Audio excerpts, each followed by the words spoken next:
Have you ever heard of packages like Freezed, Retrofit, JSON Serializable, and Riverpod Generator? What do they have in common? They're all code generators, meaning they generate code from code. In this video, we are going to learn to build code generator from scratch. We are going to build a code generation tool such that we don't have to write methods like toMap, fromMap, copyWith for every single class we create in our Flutter project. We just have to write it once for our code generation tool, run a command from terminal, and see the magic happening live. Let's get into it. The first step is to create and set up a code generation project. So go in your desired folder where you want to create your project, create an empty directory, and let's call this code generation. Then migrate to that folder and open it in VS Code. Why we created an empty directory? The reason for that is we need 3 subdirectories. One is the annotations folder. Second is the example Flutter project where we are going to test out our code generation tool. And the third is the logic for our code generation and the actual code generator. So here I'm going to press Command Shift P from my keyboard, run the Flutter new project command, and first I'm going to generate a Flutter normal application. I'm going to select this directory, so I'm going to go ahead here, select the folder and name this example. After this is done, exit this folder. Again open it in VS Code. We have our example Flutter project. Now we need 2 more projects, so again press Command Shift P, Flutter new project, but this time we're going to generate a package, not an application. So click over here. We're going to create this in the code generation folder itself, and this will be called annotations. We'll discuss more about these subfolders in detail in just a minute, but let's just create them and set it up first. Again we'll close VS Code and open it a third time. Then we can again press Command Shift P, Flutter new project, and again a new package. We'll select the code generation project again, and we are going to call this generators. We'll again close this, open it in VS Code again, and we have all the 3 projects showing up here.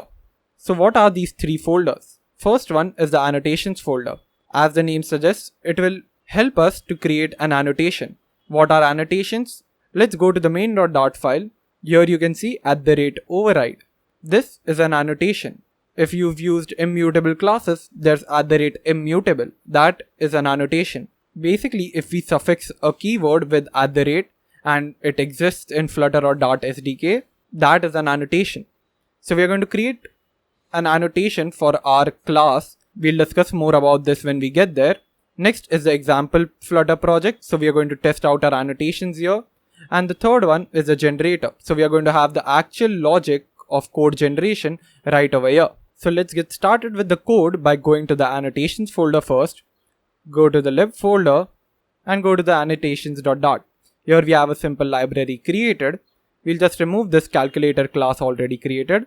Of course, the test gives us an error, so we can remove everything from the test as well, or delete the entire test here and save it. If you're concerned about the warnings, you can remove that as well. We're not going to cover the testing part over here.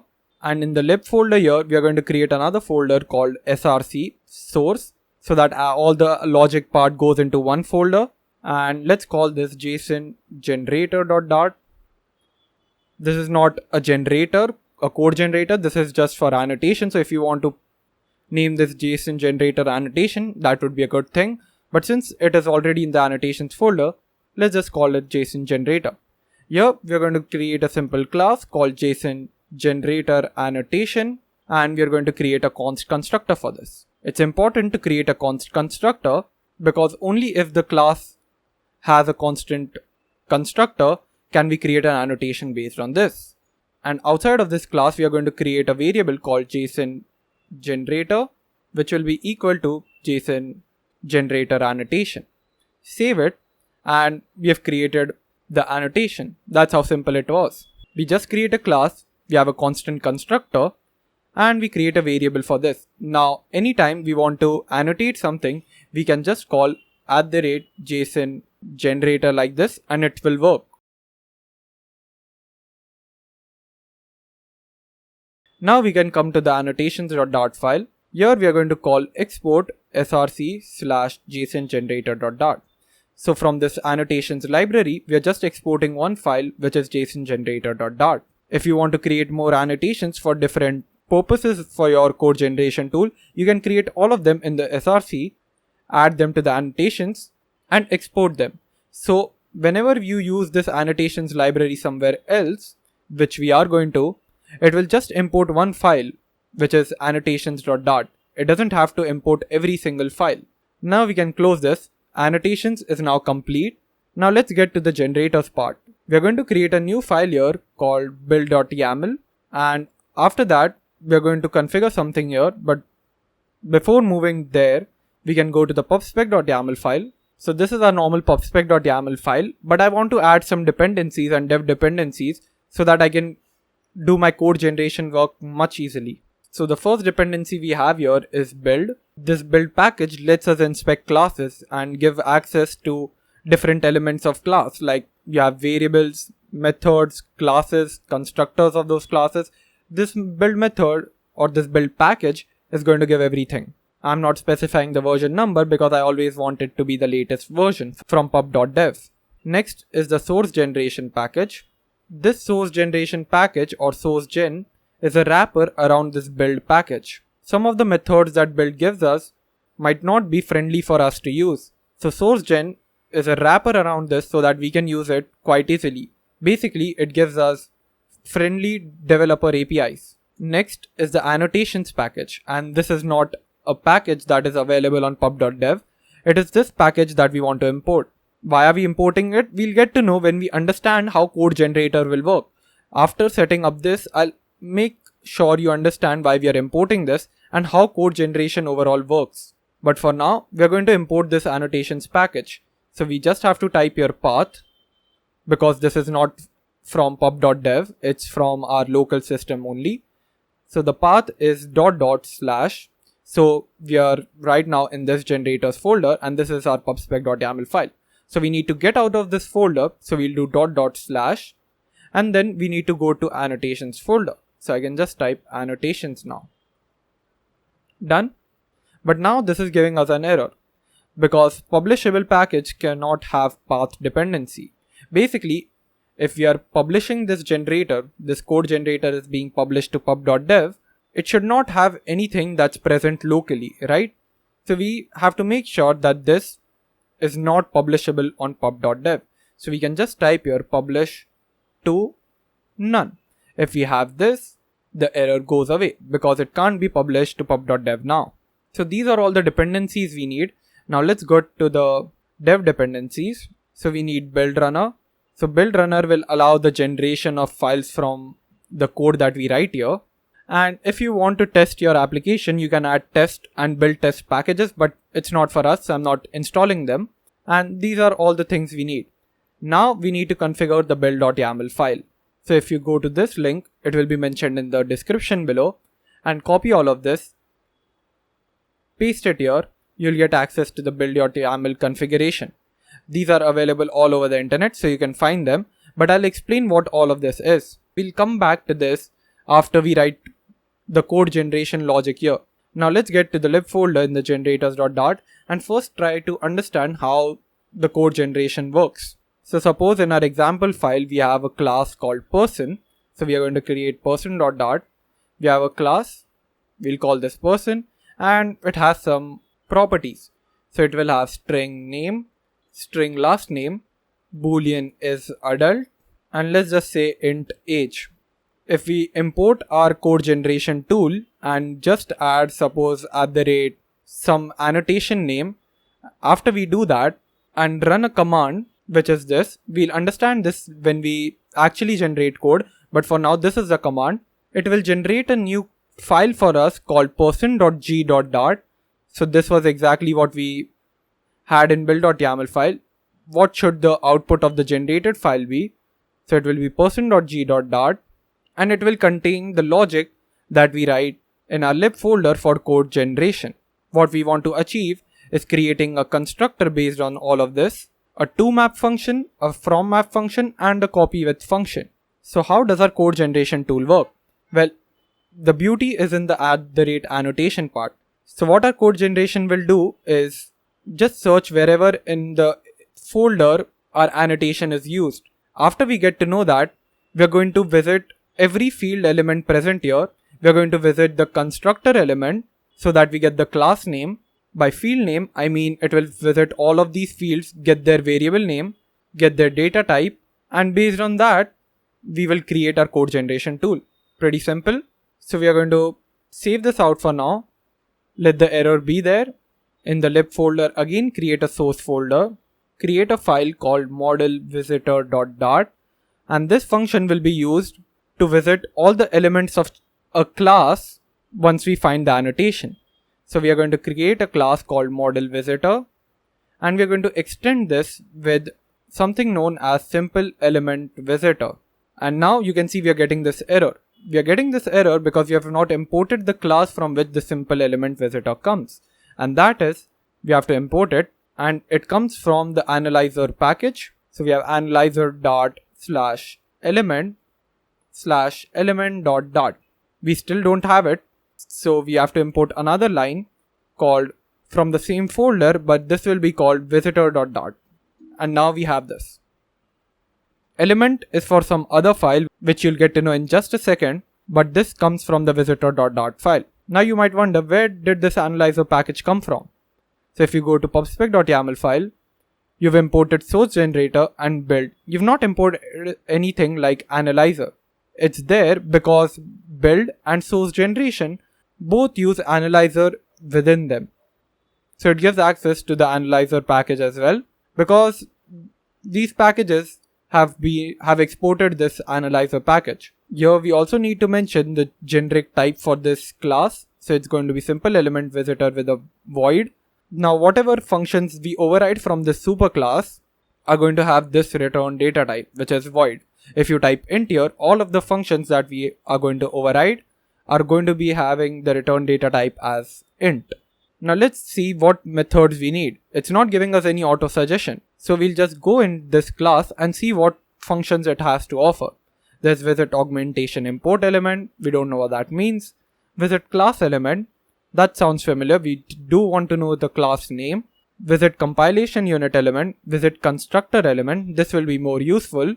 Visit enum element. Visit extension element. Visit field element. So we want to know all the properties of the class. So like the data type, as I mentioned, the variable name, this will help us with that. Visit function element, there's no need as of now because we don't have any functions, or we don't even care if there are any. All we care about are fields and classes. So we are going to have these two, visit constructor and visit field. So let's override them. So we are going to have @override. This is also an annotation, by the way. We are going to have a return data type of void.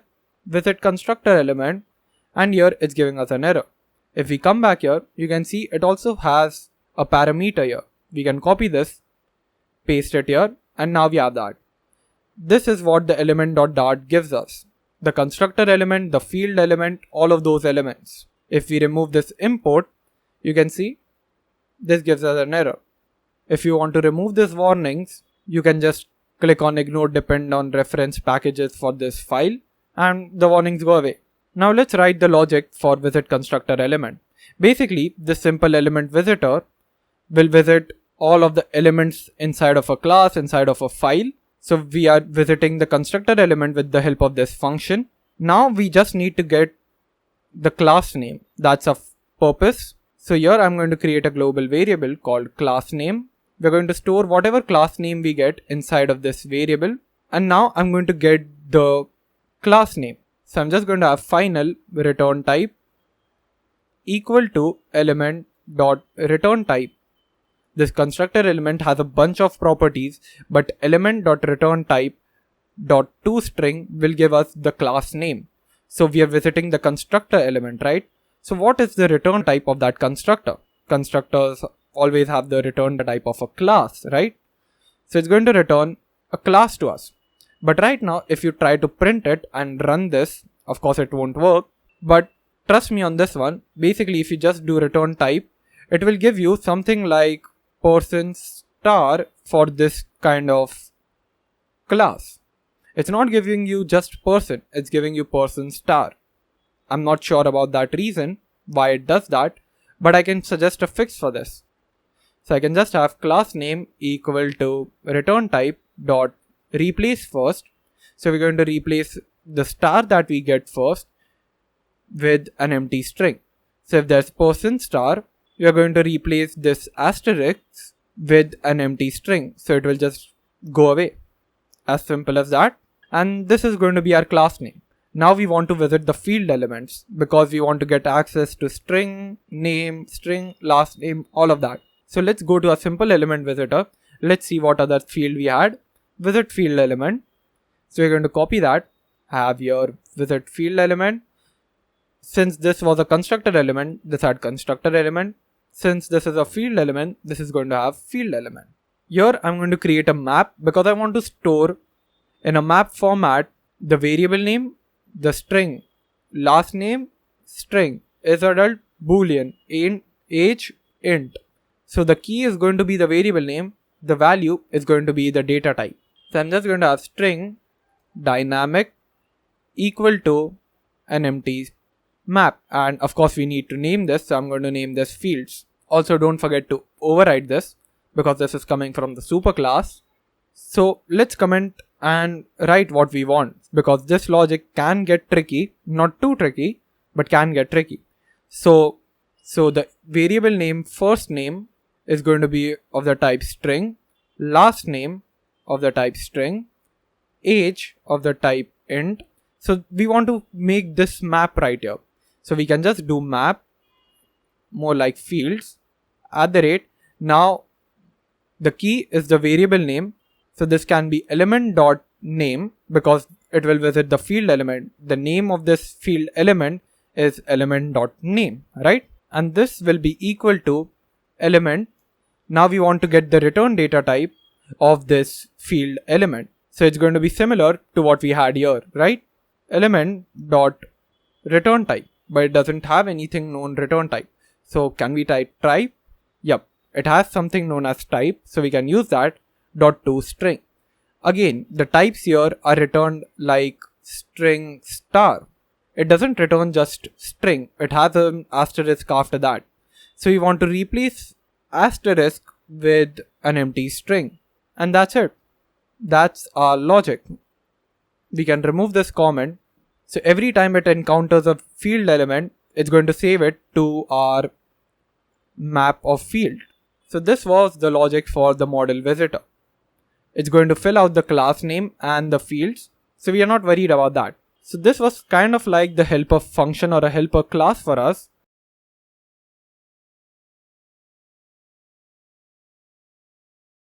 Here we are going to have the main logic and we are going to call that, let's say, JSON generator.dart. To be honest, I don't have any other name for it. You can write something else. But even here, what we want to do is have class JSON generator, and it will extend generator for annotation. What is this? It's going to have a generic type as well. But what is this? So after we run the command that I mentioned to you here, after it is run, the build runner is going to check the build.yaml file and all of that. And it will go down all the files in the lib folder and see if the annotation is present there. So if there's person and our annotation is present there, this class will get to know it and one overridden function will run. And that will be the main starting point or the logic for our application. So here we just need to mention what annotation, if it finds, should this function run. So the annotation is JSON generator annotation. We'll import that from annotations.dart. This is this file right here from the annotations library. So every time it finds an annotation with this JSON generator annotation, it will run this function, which is generate for annotated element. Now we can have a return data type of void present here. It doesn't return anything. And this is going to have all the logic for our app. Again, if you want to hide the warnings, you can ignore implementation imports for this file and even this one. And as the function name here mentions, generate for annotated element, we want to generate code for the annotated element we just found. And what should the code be?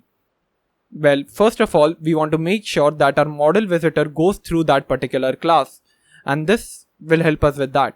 So we are going to have an instance of visitor here, which is model visitor. So we have an instance of this class, and now we will use this element. We will use this element so that we can call a method on this called visitChildren and pass in the visitor. So this element will visit all the children with the help of this model visitor. And this model visitor will call all of the methods, and when it calls these two methods, our instance variables will get filled. So class name will get the class value and the fields will have the field values. Now we just want to create the logic. So what do we want to write in the generated file? So we are going to have final buffer equal to string buffer. This buffer will help us write lines in a file, and actually this should not have a return data type of void. We want to have a return data type of string. So generate for annotated element will generate what? What should it return from there? So it's going to return a string which should encompass the entire person.g.dart file that is generated. So if you just type return hi over here, a person.g.dart file will be created with hi written in there. But actually it won't be created. The reason for that is two things. Here we need to add a new thing called part, but we look at that in a bit. And the other thing is this is not a correct syntax for Dart file. Whenever we return something from here, the syntax should be correct. It will be checked when we run the build command that I mentioned over here. It will check if the syntax is correct, and only after that will person.g.dart be created. This is a good functionality because whenever we generate some source code now, we can be sure that this file is going to have no errors at all. Anyways, right now we are not returning anything. Let's get to the logic. Your buffer will give us access to a property called writeLine, and with this we can write what do we want to write. Now what I'm going to do is just take this person class. I'm going to right click over here and open to the side. So now in the side I have the class that I want to generate. It's going to look like this. So I have a reference of what I want to do. Of course I wrote all of this right now just so that I had a reference and there was no error. Now let's see what I want. The first line is the class. So I want to write class and then the class name. How are we going to get access to that? Well, here we can just create class name equal to visitor.className. So we visited the children. So we visited constructor element and visited field elements. Now this both are populated. So it has the correct class name and the fields. I can use this class name, but this is not my class name. My class name is going to be person with generator added after that. So it's going to be class person generator. If I have class person again, it will cause errors in our application because there are two classes. We can't have that. So this is person generator, and now we can have class $class name with a parenthesis. I can just move this to the bit, and now I can copy this again, paste it here, and have a closing brace. So I have class person generator with the brace and an ending brace. After that I can have buffer.writeLine and have final. Now I want to get access to the string and then the variable name, the data type, the variable name, the data type, the variable name. So this is a good indication of using a for loop because I don't know how many fields there are. This class has 4 fields, but another class marked with the same annotation can have 10 different fields. So I want to reach all of them. So I can have for int I is equal to 0, I is less than visitor dot fields. This right here. Dot length I plus plus. Now it can have buffer dot writeLine. And if you're wondering what this writeLn is, basically write on a new line. If you're from Java, you might know system.out.println, new line. And now we have final. Now I want the data type first. So data type is the value, right? In our map, we have stored it as a value. The key is the name of the variable. The value is the data type. So we are going to have $visitor.fields.values. This is how I get the values. But I want it for this element because we are in the for loop. Actually, we went out. We want it to be in this for loop. So it cannot be values because values gives an iterable. So we will use dot element at I. If you didn't understand, let me explain it to you again. We have final. Then we have visitor dot fields, which is the map. Dot values will give us the value, which is the data type. We have stored like that in our fields variable right here. The variable name is the key. The data type is the value.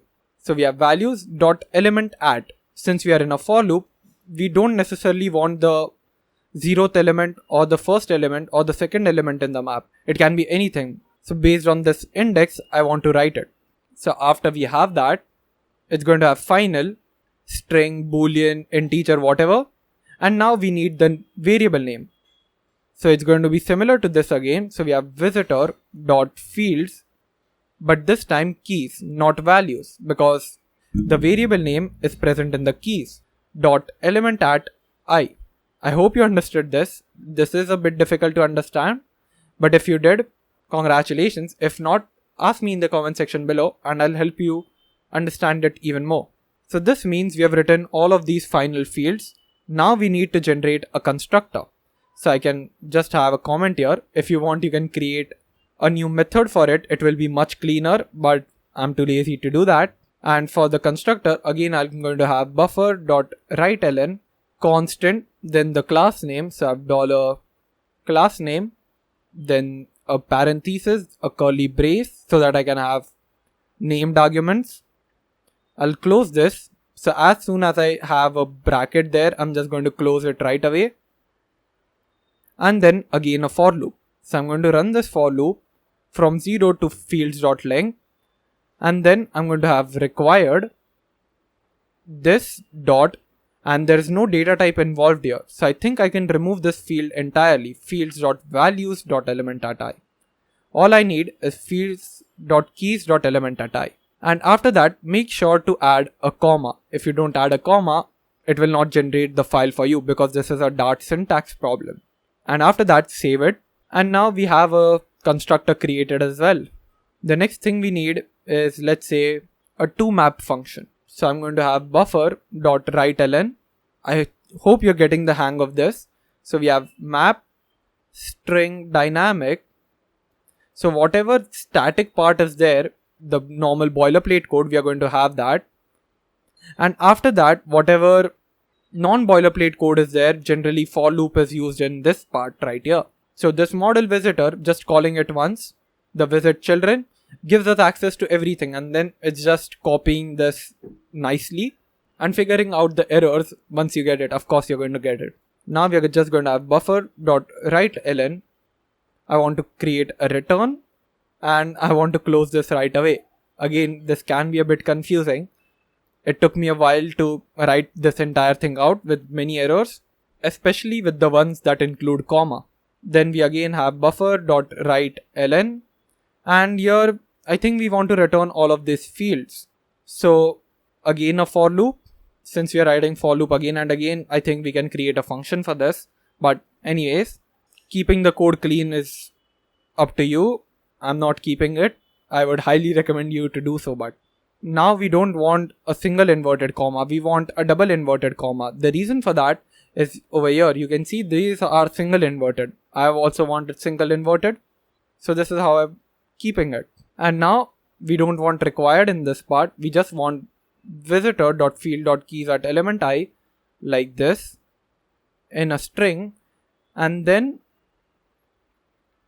like this without the string, right?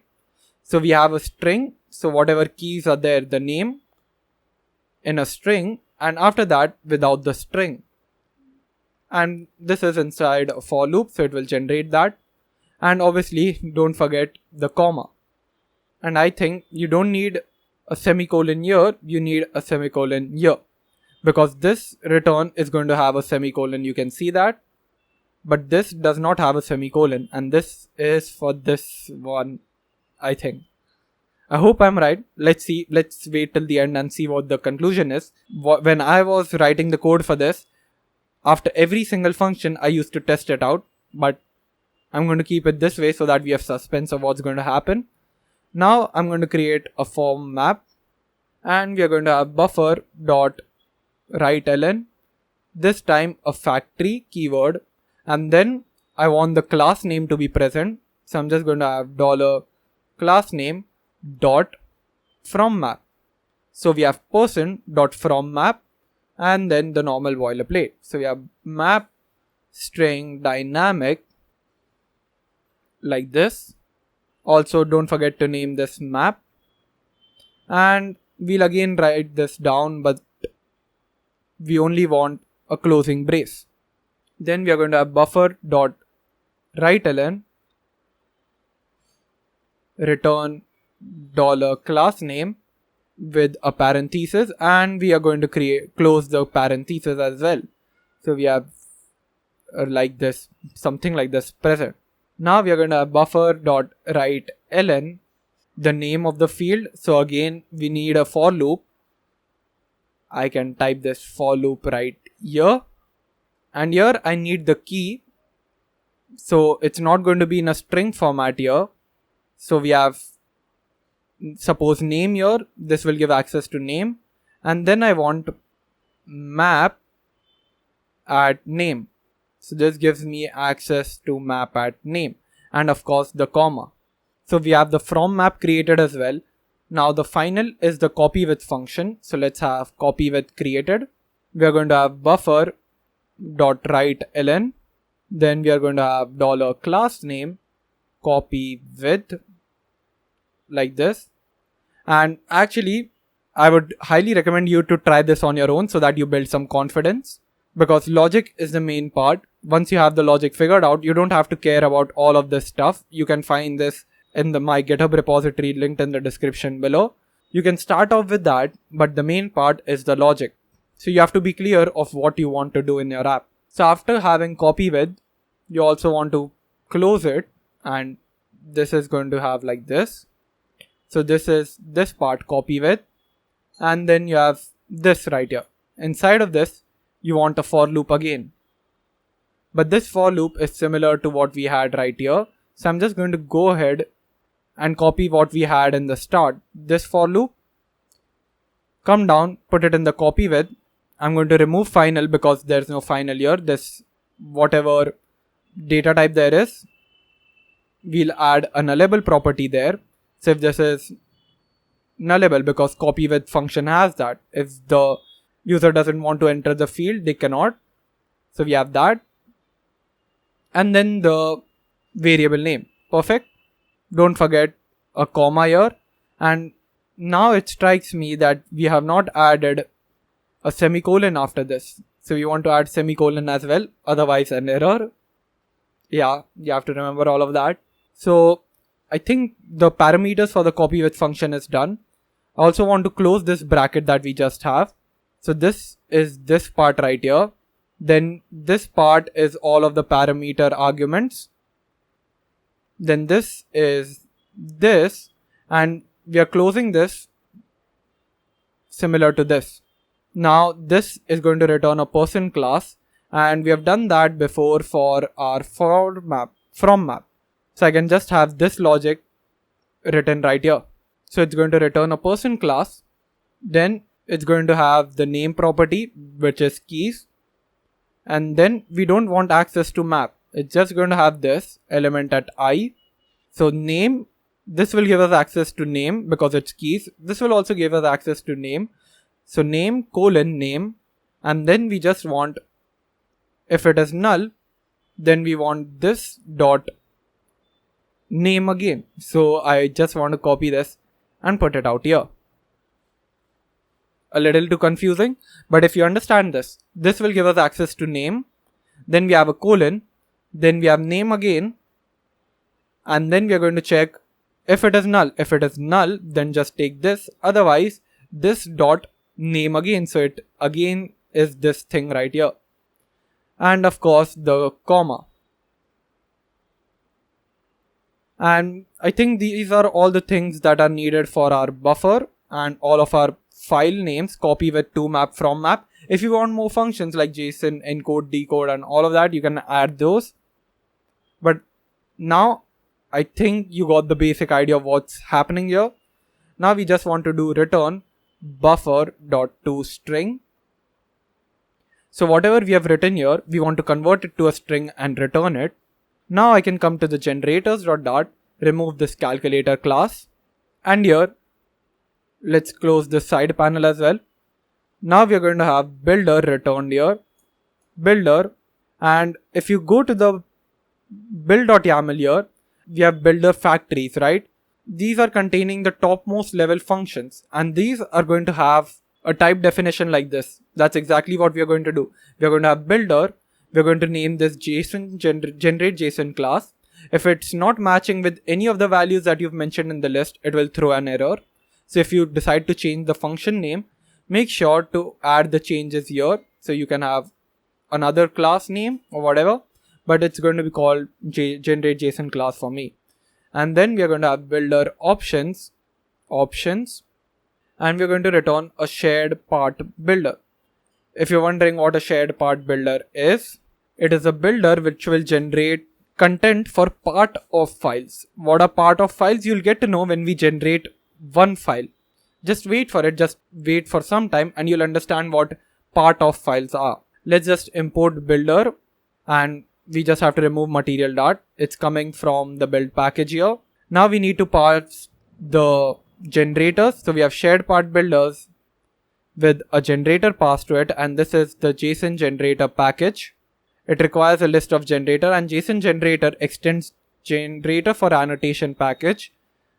This generator for annotation extends generator, so this is ultimately a generator. And then we need to pass in the part ID. This part ID will help us to ensure that multiple shared part builders can produce non-conflictive part of files. This is kind of like a distinctive UID which will help the multiple shared part builders to produce non-interfering part of files. You can put it that way. And then we have JSON_generator. So this is the unique name for this.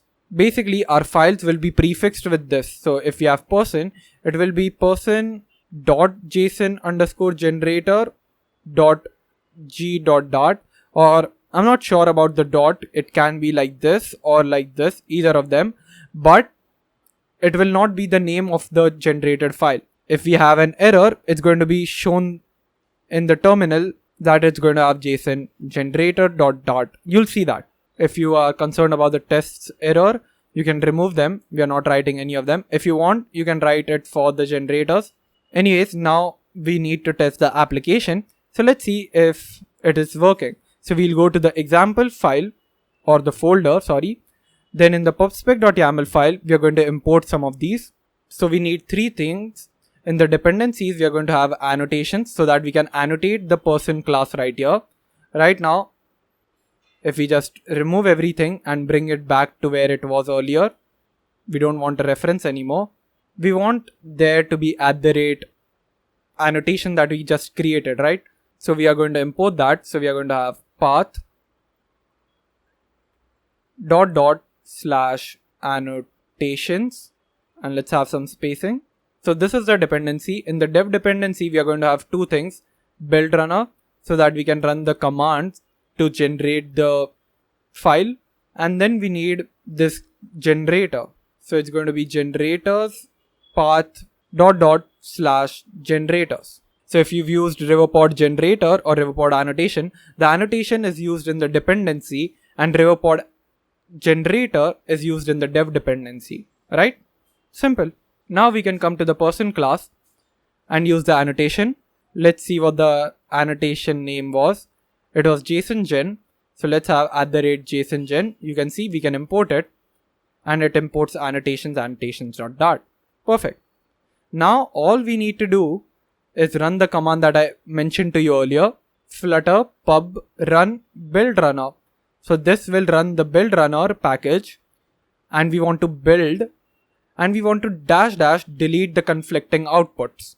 So suppose a person.g.dart file is already created. We want to delete the conflicting file, the person.g.dart file, and create a new one. So this will help us with that. And if you want, you can add watch over here so that the next time things happen, it will happen much quicker. And now just click on enter. And this gives an error. The reason for that is we are in the code generation package. We want to migrate to the example folder, which is the Flutter folder, and then we want to run this. Because the code generation package has 3 subfolders, it doesn't have pubspec.yaml file. And we cannot run build runner right here. We want to have that in example folder because we want it to migrate through all the files of lib and see if JSON generator annotation is there or not. Now we can run this. Here you can see it is succeeding. That means we don't have any error in our buffered reader. Congratulations to us. But it's not generating the file. The reason for that is we don't have something known as a part file. Here we need to include what is the part file here. If you've used Riverpod or Retrofit or anything, you have to include a part file here and then you have to run this command. And now after you do this, you can see person.g.dart is created. Class is personGen. It has everything, the toMap, fromMap and copyWith functions. This means it is working. Everything now works. Of course, the errors here don't go away, but you've generated the class. Now if you want, you can just comment this out and use the person generator class everywhere. But if you just look over here, there's a part of file. I told you the shared part builder helps in creating part of files. So this person.g.dart file is a part of the person.dart file. And here we are mentioning that this person class has a part called person.g.dart. Now, if you don't understand this, let's go to the my home page. And here I'm going to create in the build method something known as person generator. Person generator, which is equal to person generator. Okay. If you come up here, you can see we are importing person.dart file, not person.g.dart file.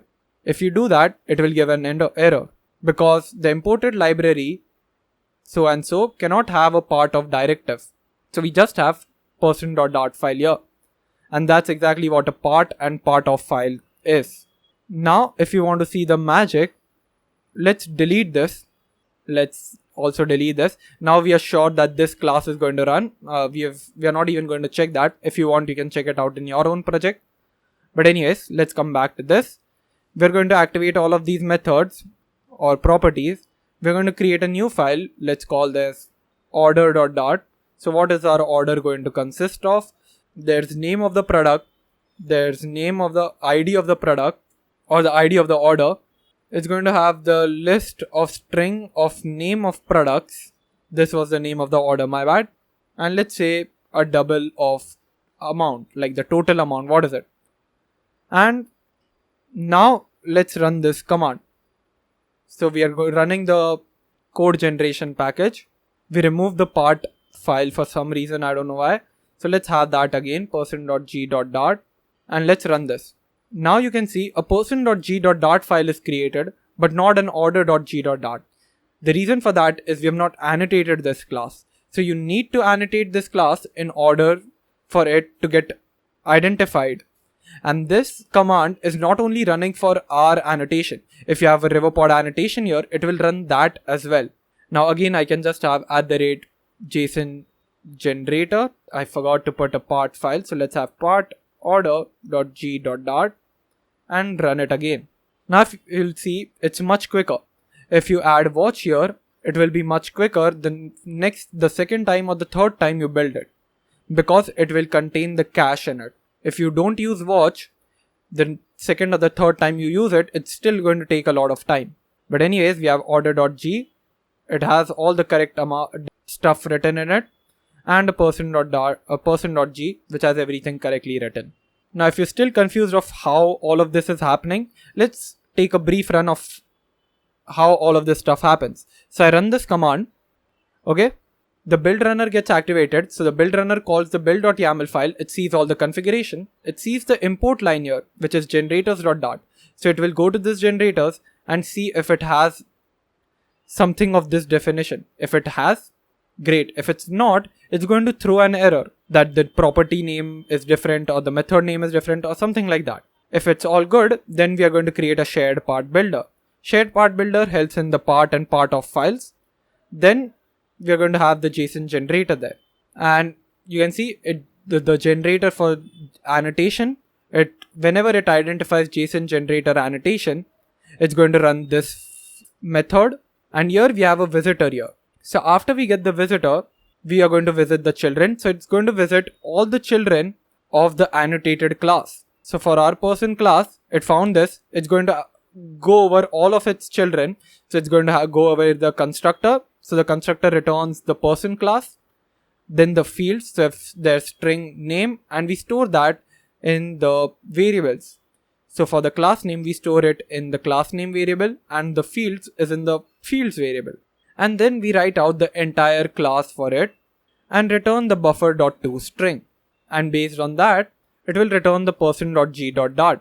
And this is how helpful the build.yaml is. We have told it the import line, we have told it the build of factories, what method is over here, what output should the extension be of, the build to cache.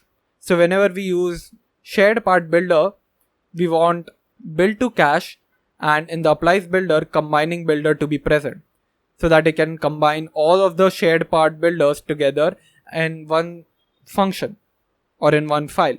So I hope the whole thing was clear to you. If you have any questions, or if this video wasn't clear to you, let me know in the comment section, and I'll make sure to help you out with it.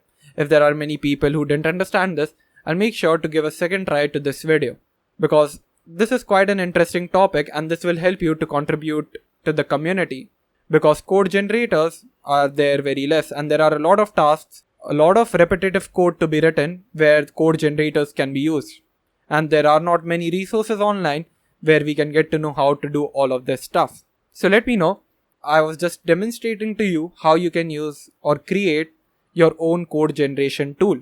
If the basics are clear, you can create your own code generator tool and work it for you. If you want to upload your code generator to a Dart package, publish to none will have to be removed. So you'll have to remove this. So annotations, which will give an error now. So if you're getting this error, you want to make sure that this annotations package is also uploaded on pub.dev. That's what Riverpod does, right? Or you can just have annotations in this folder itself, the generators folder. In the src, you can just have annotations and use that annotation here. But for me, I'm just using it locally, so I'm going to have publish to none.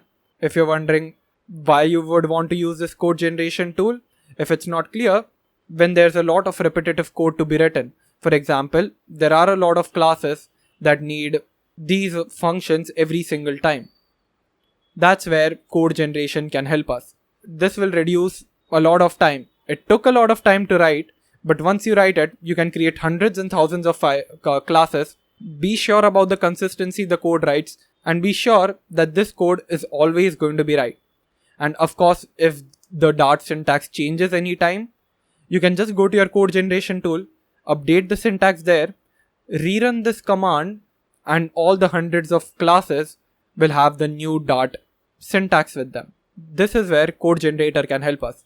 So this was it for the video. Thank you so much for watching. See you in the next video.